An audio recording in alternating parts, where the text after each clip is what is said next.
अस्सलाम वालेकुम, welcome back to trade with Yaz. उम्मीद करता हूँ कल का दिन आप लोगों का अच्छा गुजरा होगा और आज का दिन भी अच्छा गुजरेगा। पिछले 2-3 दिनों से आप लोगों को एक ही स्ट्रेटजी बार बार बता रहा हूँ कि बाइंग है, गोल्ड बाइंग है, आप बाय कर सकते हैं। लेकिन ओवरऑल बाइंग यहाँ से भी निकली, इन एरिया से भी निकली, लेकिन कोई ट्रेड ना आपकी सेल की बसी ना बाय की बसी। सेल की ओवरऑल मैंने दी तो नहीं है, क्योंकि इस वक्त अगर मैं स्ट्रक्चर सेल बताएगा तो मैं आपको सेल ज़रूर बताऊँगा, लेकिन अगर स्ट्रक्चर सेल नहीं बताएगा तो फिर मैं भी सेल को अवॉइड ही करूँगा। कल हमारा बाइंग एरिया, मेरे बाइंग एरिया, ये बाइंग एरिया था आपके सामने 95 से लेके 89 का बाइंग एरिया। उसके नीचे एसएल हिट कर लिया मार्केट ने, उसके बाद फिर ऊपर गई है। लेकिन प्रीमियम कम्युनिटी में वो लड़के यहाँ पे कमेंट सेक्शन में कंफर्म कर सकते हैं, प्रीमियम कम्युनिटी वाले, अगर उन्होंने ये ट्रेड लिया, अगर इनके केस उनका एसएल लग गया तो फिर यहाँ से उनको एक दोबारा से ट्रेड दी गई, दोबारा से ट्रेड में एक्टिव करवाया गया 91 से, और 91 से 86 के एसएल के 81 के एसएल के साथ दोबारा से यहाँ से ट्रेड ली और ज़बरदस्त वो प्रॉफिट भी निकाला, एक अच्छे प्रॉफिट के साथ उसको क्लोज़ किया। तो ओवरऑल कल का दिन भी प्रीमियम कम्युनिटी मेंबर्स के लिए प्रॉफिटेबल रहा, और जिन लड़कों ने वीडियोस फॉलो किया उनको भी प्रॉफिट हुआ होगा। वीडियो को फॉलो नहीं करना होता, बल्कि वीडियो के जो लेवल है ना, वो आपने अपने पास ड्रॉ करने होते हैं, और फिर वो रीज़न निकालने होते हैं कि ये लेवल ही क्यों बताया गया है, ये लेवल ही क्यों बताया गया है। अगर आपको समझ में आ गया वो लेवल तो फिर काम कर गया वो चीज़। तो ओवरऑल डिस्कस करते हैं गोल्ड की करंट सिचुएशन को। बाकी लाइक क्या करें, और वीडियो पे कमेंट सेक्शन में ज़रूर जाया करें। कल फ्राइडे का दिन है, और फ्राइडे के दिन मूवमेंट ज़्यादा होती है, एक्सपेक्टेड है, क्योंकि इस दफ़ा मूवमेंट होनी चाहिए। पिछले एक हफ़्ते से हम देख रहे हैं मार्केट यहाँ से मंडे वाले दिन इन एरियाज़ में थी, लेकिन मूवमेंट कोई ख़ास नहीं हुई। यहाँ से मार्केट गिरी है मंडे के दिन, अभी भी आलमोस्ट उन फिगर्स में है, आसपास ये है कि ज़्यादा मूवमेंट नहीं हुई। नीचे की तरफ एसएल हंटिंग हुई है, ऊपर की तरफ एसएल हंटिंग हुई है, एक साइडवेज रेंज में है। बड़े टाइम फ्रेम्स में H4 में मार्केट क्लियर कट एक स्ट्रक्चर के अकॉर्डिंग इस एरिया को रीटेस्ट करना था, वो भी कर लिया और ऊपर की तरफ जा रही है। H4 में डायरेक्शन बाइंग का है, H1 में मार्केट साइडवेज है। M30 और M15 जो है वो इंटरनल जो स्ट्रक्चर्स हैं, क्योंकि मार्केट इस चैनल के अंदर रह गई है, तो अब इंटरनल अगर इसी चैनल के अंदर है, यहाँ से ऊपर जा रही है, ऊपर से नीचे आ रही है, इस रेंज में है, तो यहाँ इंटरनली कुछ स्ट्रक्चर डेवलप हो रहे हैं। इंटरनल स्ट्रक्चर की अगर बात करें तो ये इंटरनल एक स्ट्रक्चर है M15 में, आप इसको देख सकते हैं।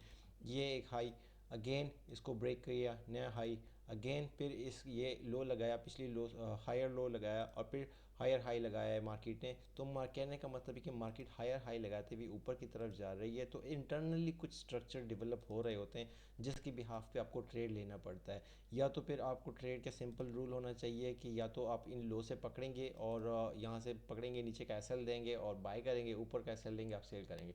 लेकिन मसला ये है कि मार्केट दोनों तरफ का एसएल भी खा रही है, जैसे यहाँ पे भी एसएल खाई है, यहाँ पे भी एसएल खाई है, ये भी एसएल खाई है मार्केट ने, वरना सपोर्ट बनती ये है, तो ये सपोर्ट बनती है, ये एसएल खाया, ये एसएल खाया, ये एसएल खाया, तो मार्केट उसके ऊपर एसएल भी खा जाती है। तो आपको ये स्ट्रक्चर को देखना पड़ेगा।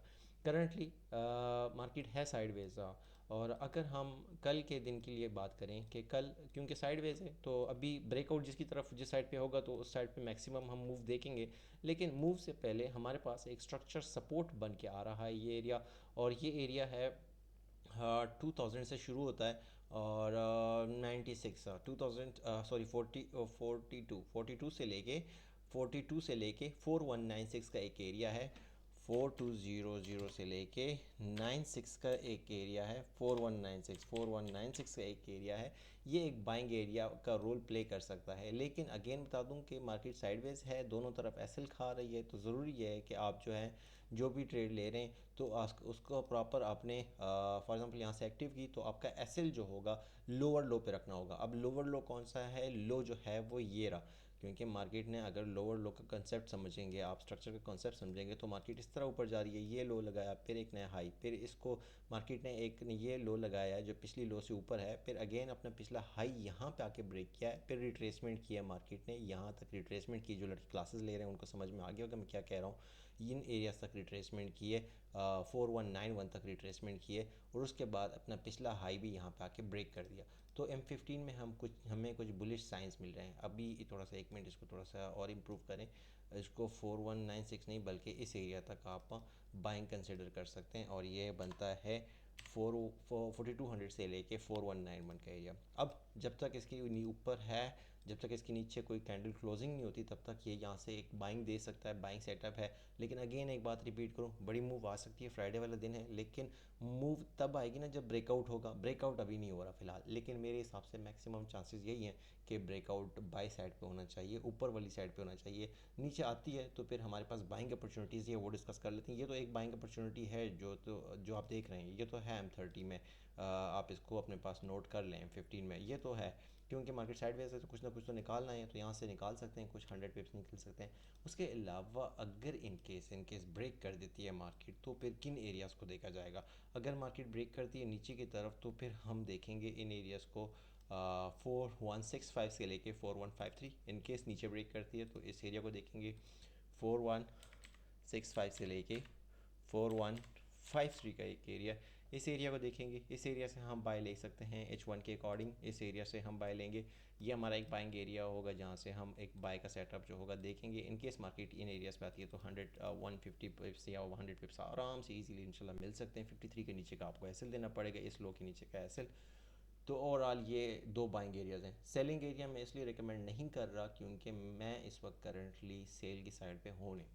मुझे कोई ब्रेकआउट हो जाए नीचे बेशक, फिर शायद सेल आ जाए, लेकिन सेल का कोई इस वक्त मार्केट निशानी नहीं दे रही है। अगर M5 में देख लें तो भी मार्केट थोड़ा सा नीचे आती है, जैसे कि यहाँ पे आ गई, लेकिन उसके बाद अगेन एक बुलिश स्ट्रक्चर बनाती है, ऊपर से जाना शुरू कर देती है।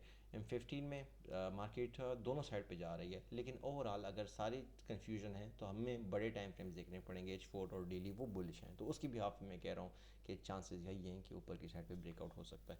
बाकी उम्मीद करता हूँ आपका दिन अच्छा रहे, क्लोजिंग अच्छी हो, प्रॉफिटेबल हो। Wish you best of luck, thank you so much.